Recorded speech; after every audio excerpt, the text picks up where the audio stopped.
Pourquoi tu es ambitieux mais incapable de passer à l'action? La vérité psychologique, l'histoire que tu te racontes. Tu te racontes une histoire séduisante, celle où tu es capable de tout, où ton potentiel est immense, où ton futur est déjà presque écrit dans ta tête avec une précision troublante. Tu visualises les résultats. Tu ressens presque la réussite, comme si elle t'attendait déjà quelque part. Mais dès que le moment arrive de transformer cette vision en action concrète, quelque chose se bloque. Ce n'est pas un manque d'envie, ce n'est pas une absence d'idées, et ce n'est même pas un manque de clarté. C'est plus subtil que ça. Tu entres dans une sorte de suspension, un entre-deux inconfortable, où tu sais ce que tu devrais faire, mais tu ne le fais pas. Et à la place, tu dérives. Tu repousses. Tu ajustes mentalement. Tu t'inventes des délais invisibles.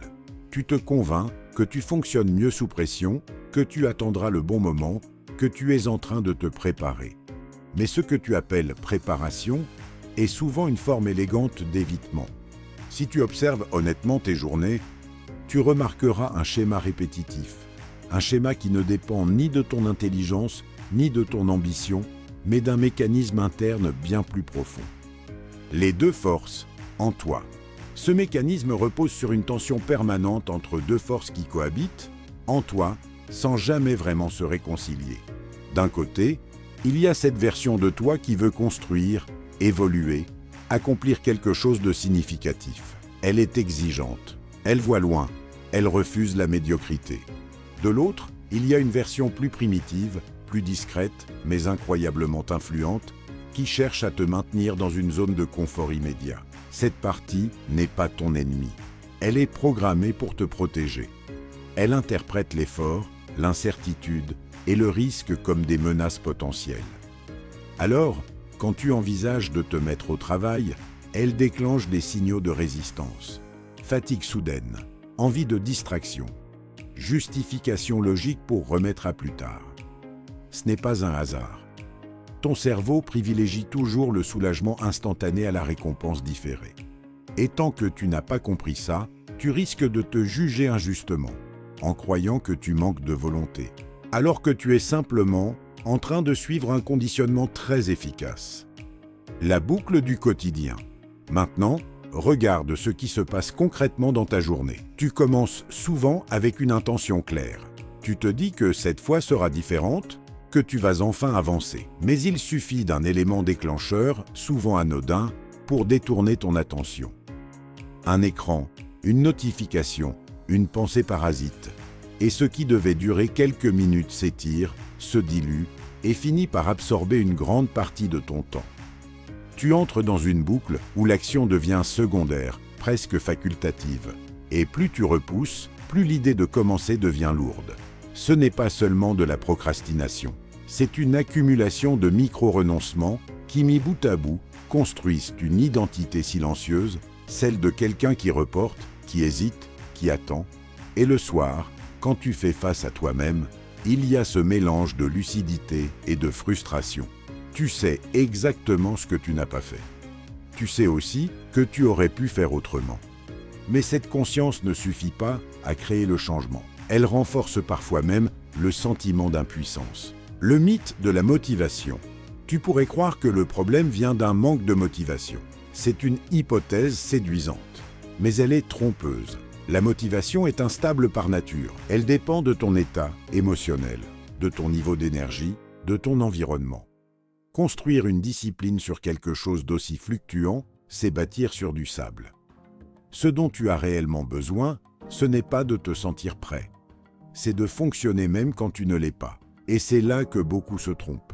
Ils attendent une impulsion interne pour agir, alors que l'action elle-même est ce qui crée cette impulsion. C'est un renversement de logique difficile à accepter. Tu veux d'abord ressentir pour ensuite faire. Alors que tu dois faire pour commencer à ressentir. Cette inversion demande un effort cognitif, car elle va à l'encontre de ton intuition immédiate. Mais c'est précisément ce décalage qui sépare ceux qui stagnent de ceux qui avancent. Le piège du perfectionnisme. Un autre piège, plus discret mais tout aussi puissant, c'est le perfectionnisme. Tu te dis peut-être que tu veux bien faire, que tu refuses la médiocrité, que tu attends simplement d'avoir une meilleure approche. Mais si tu creuses un peu, tu verras que cette exigence cache souvent une peur. La peur de confronter la réalité. La peur que ce que tu produis ne soit pas à la hauteur de ce que tu imaginais. Alors tu ajustes, tu planifies, tu optimises dans ta tête. Mais tu retardes le moment où il faudra tester concrètement. Car tant que tu restes dans l'abstrait, ton potentiel reste intact. Il n'est pas menacé par un résultat réel. Le perfectionnisme devient alors une stratégie d'évitement sophistiquée. Il te donne l'impression d'être rigoureux alors qu'il t'empêche d'agir. Et pendant ce temps, le monde avance sans toi. L'illusion du savoir. Il y a aussi une illusion dangereuse que tu entretiens, sans forcément t'en rendre compte. Celle de croire que comprendre équivaut à progresser. Tu consommes du contenu, tu accumules des idées, tu analyses des concepts. Et sur le moment, tu ressens une forme de satisfaction, comme si tu te rapprochais de ton objectif. Mais cette sensation est trompeuse. Elle simule l'avancement, sans en produire les effets. Apprendre sans appliquer devient une boucle confortable où tu te donnes l'impression d'évoluer tout en restant immobile. Et plus tu renforces cette habitude, plus tu crées une dépendance à la réflexion au détriment de l'action. Tu deviens quelqu'un qui sait, mais qui ne fait pas. Et cette dissociation finit par éroder ta confiance. Car au fond, tu sais que la connaissance seule ne transforme rien. Agir malgré la résistance. Si tu veux sortir de ce schéma, il faut commencer par accepter une réalité inconfortable. Tu ne ressentiras pas toujours l'envie de faire ce qui est nécessaire. Parfois, tu ressentiras même l'inverse, une résistance claire, presque physique.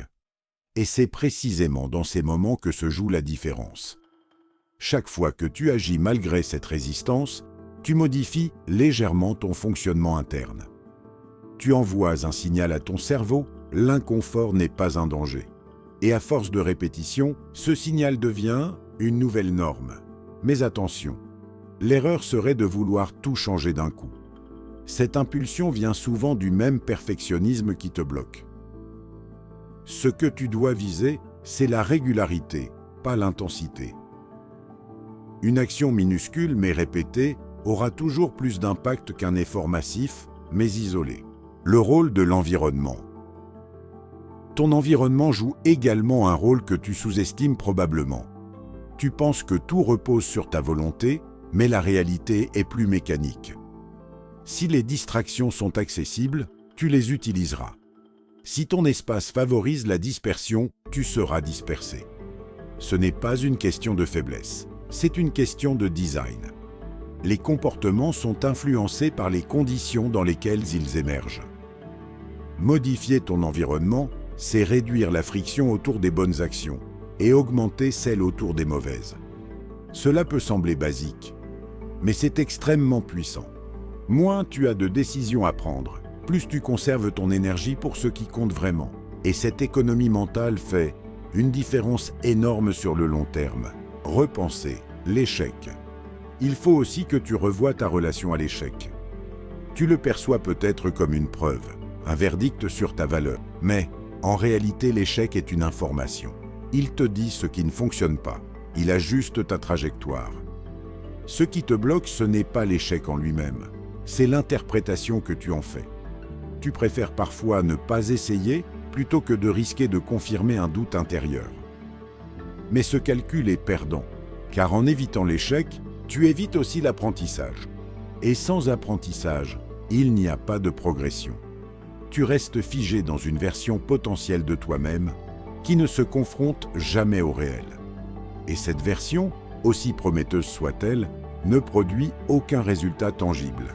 La puissance de la régularité. Ce que tu dois comprendre, c'est que le changement ne repose pas sur une transformation soudaine. Il repose sur une accumulation de décisions modestes. Chaque fois que tu choisis d'agir, même brièvement, tu renforces une trajectoire différente. Chaque fois que tu reviens, après un écart, tu refuses de laisser une erreur définir ton identité. Et c'est cette répétition imparfaite qui construit quelque chose de solide. Tu n'as pas besoin d'être irréprochable. Tu as besoin d'être persistant. La cohérence sur la durée vaut infiniment plus que l'intensité ponctuelle. Et c'est souvent ce principe simple que l'on néglige au profit de stratégies complexes. Enfin, il y a un point que tu dois examiner avec honnêteté. Tu t'identifies peut-être comme quelqu'un de paresseux. Mais est-ce vraiment une réalité ou une conclusion que tu as tirée à partir de comportements répétés? La nuance est essentielle. Si tu te définis par tes habitudes actuelles, tu te condamnes à les reproduire. Mais si tu reconnais que ces habitudes sont modifiables, tu ouvres une possibilité. Tu n'es pas figé, tu es conditionné, ce qui est très différent. Et ce conditionnement peut évoluer si tu changes ce que tu fais, même légèrement, même imparfaitement. L'ambition que tu ressens n'est pas un accident. Elle est un indicateur. Elle montre qu'une partie de toi sait déjà vers quoi aller. Mais sans action, elle reste théorique.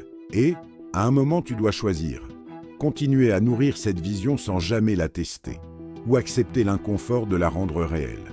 Si ce sujet t'intéresse, like la vidéo, abonne-toi pour recevoir plus de vidéos.